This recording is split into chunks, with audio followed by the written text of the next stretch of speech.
நான் last round. Note வா இந்த கட்டுறேன். செகண்ட் ரவுண்டே வாடா. சரி ஸ்டார்ட்னா ராஜ் ஆன் பண்ணோட ஸ்டார்ட் போய் சத்தமா சொல்லுங்க. சரியா? அப்படியே ஆன் பண்ணி. ஓகேவா? ஸ்டார்ட் சொல்லுடா.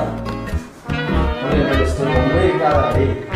இல்ல சுத்தமா அவனே இருக்குடா. முடிய போச்சு கண்ணே இப்போ